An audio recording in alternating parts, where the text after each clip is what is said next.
皆さんこんにちは。最近は寒くて乾燥した日が続いていますが、皆さんはお部屋の加湿はしていますか？猫にとっても乾燥は大敵ですが、実は良かれと思って使っている加湿器が大切な猫ちゃんの健康を脅かしているかもしれないことをご存知でしょうか？というわけで今回は、猫を飼っている家では絶対に知っておくべき加湿器のリスクと最も安全な加湿方法についてお送りします。まず、猫にとって理想的な室内の湿度はおおよそ 40% から 60% とされています。湿度が 40% を下回ると鼻や喉、気管支が乾燥して免疫力の低下や呼吸器トラブルの原因になることがあり、逆に 60% を超えるとカビやダニが増えやすくなり、皮膚トラブルの原因にもなります。また、静電気によるストレスや皮膚の乾燥も猫にとっては大きな負担になるので、適切な加湿は猫の健康維持に役立ちます。猫のいる部屋で加湿器を使う場合は、加湿器病について知っておかなければなりません。加湿器病とは、加湿器の内部で繁殖した細菌やカビなどの微生物を吸い込むことで起こる肺の炎症性疾患の総称です。肺が小さく呼吸数の多い猫は人間と比べて影響を受けやすいと考えられているため、加湿器を使う際、この点については十分注意が必要です。加湿器にはいくつかの方式がありますが、簡単にまとめるとこの通り、加湿器病の観点で言えば、最もリスクが高いのは超音波式の加湿器で、超音波式は水を加熱せず、振動で霧にして空気中へ飛ばしています。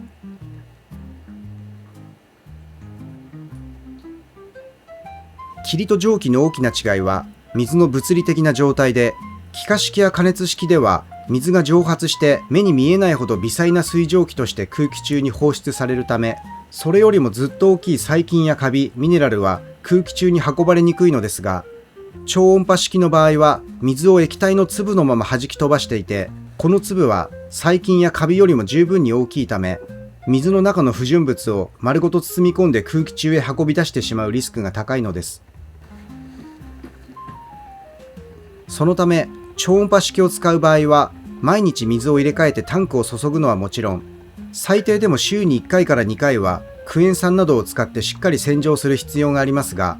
それでも防ぐことができないのがミネラルの問題です。水道水に含まれるミネラル成分は決して毒ではありませんが、超音波式を長い期間使い続けると、微粒子が肺に取り込まれることで呼吸器へのリスクや、体に付着したミネラル分をグルーミングで摂取することでの内臓への負担も無視できなくなります。この点はミネラル成分が取り除かれた精製水や RO 水を使うことで回避することも可能なのですが、これらの水は塩素も取り除かれているため、雑菌の繁殖スピードが水道水より速くなる傾向がある点には注意が必要です。それでは他の方式なら安全なのかというと、この表はあくまでも一般的なリスクの度合いをまとめたものなので、たとえ気化式は基本的に水分子しか空気中に出さないといっても、長期間掃除を怠って内部がカビだらけになると二次的なリスクが生じますし、スチーム式もまだ若くて暴れ回る猫がいると、置き場によっては大きな事故につながりかねません。特に我が家の場合だと、猫吉とボス吉はもうシニア猫なので、小さなリスクでも不安に感じることから、今年からはもう加湿器は使わず、今後はより安全な方法で加湿をすることにしたので、今からその加湿方法と効果を皆さんにもお見せしたいと思います。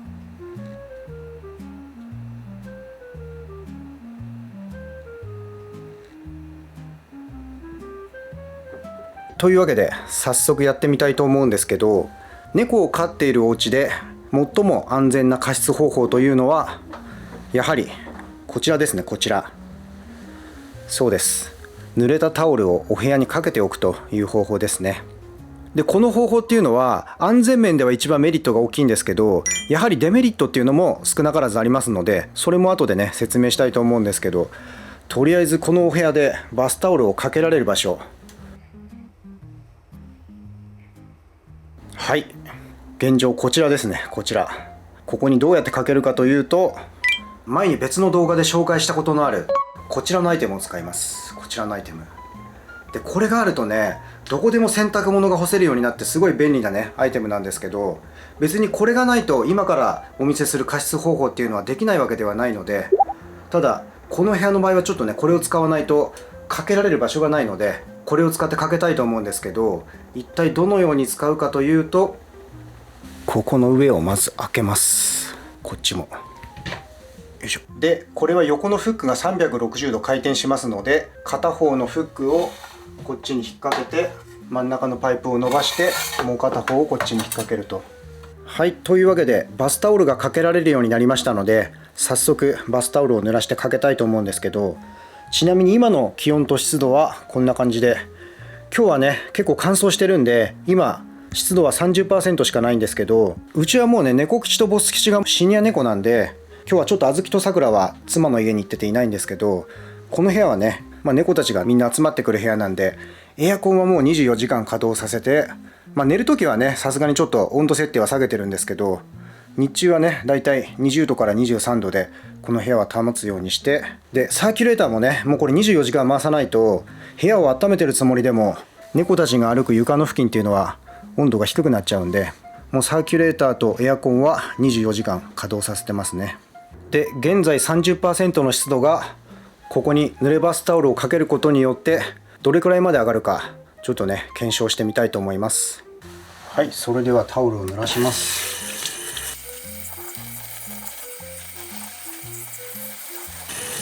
でこうやって全体を濡らしたら、できればね水分は保持させて持っていきたいところなんですけど、ある程度結構絞らないとね水が垂れてきちゃうので、そこそこ絞りますね。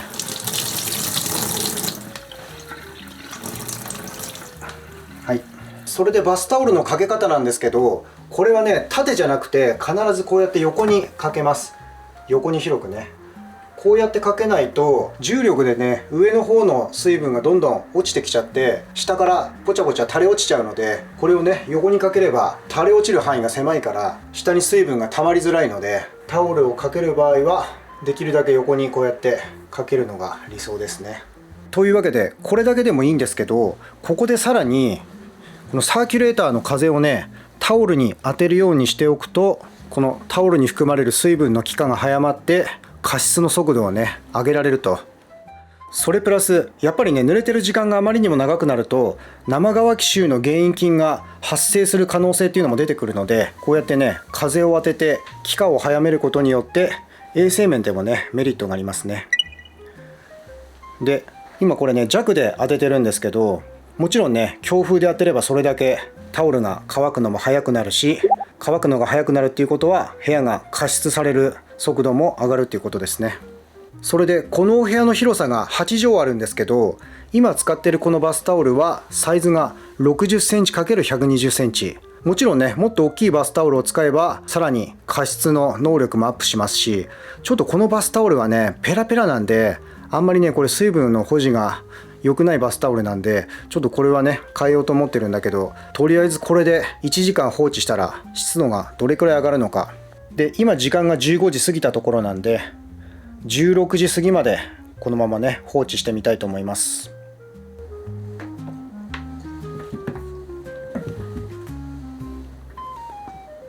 というわけでバスタオルをかけてから1時間が経過したんですけど、湿度の方は1時間で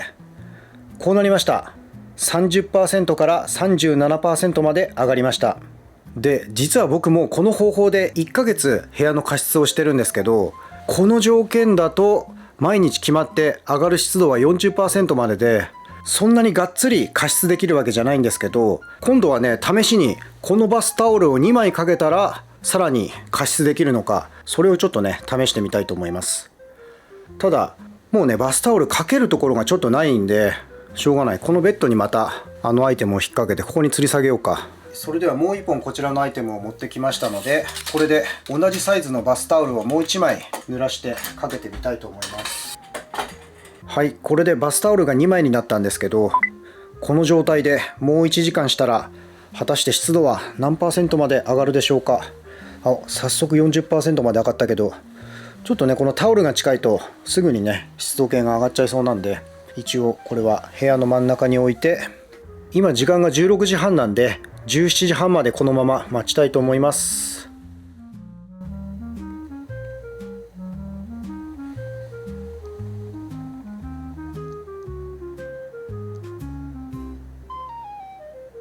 はい、バスタオルを2枚に増やしてからまた1時間が経過したんですけど、現在の湿度の方は、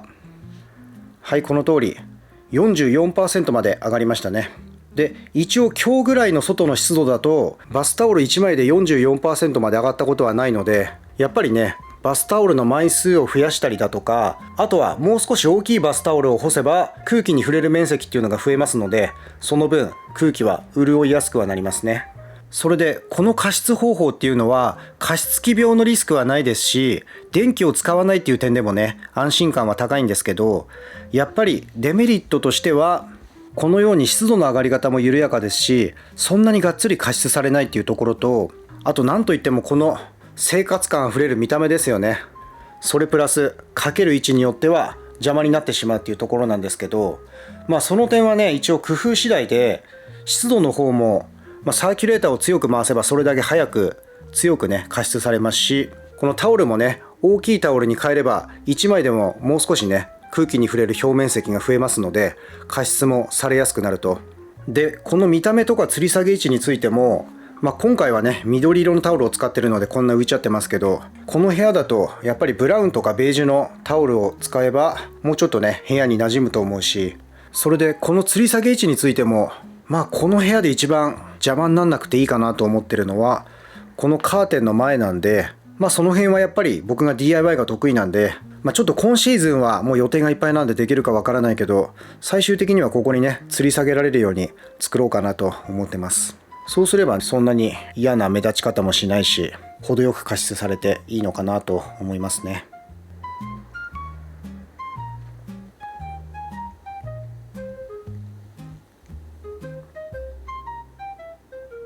っていうかあれだね、もう触ったらこの辺なんか乾いちゃってるな、完全に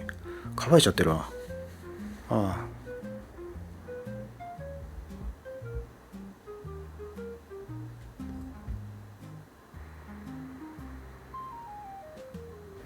お部屋の湿度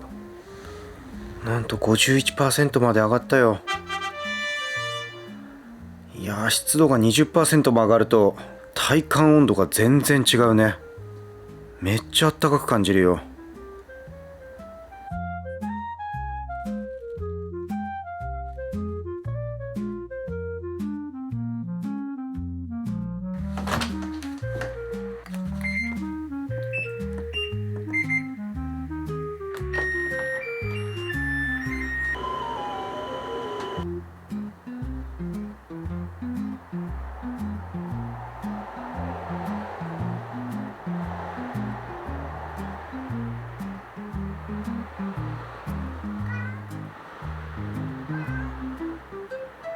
洗濯したら毛が立ってめっちゃボリュームが出ましたね。そうしたらとりあえずこっちのブラウン使おうか。これが一番目立たないからね。あの緑色のペラペラなタオルよりはこっちの方がだいぶ吸水するね。よいしょ。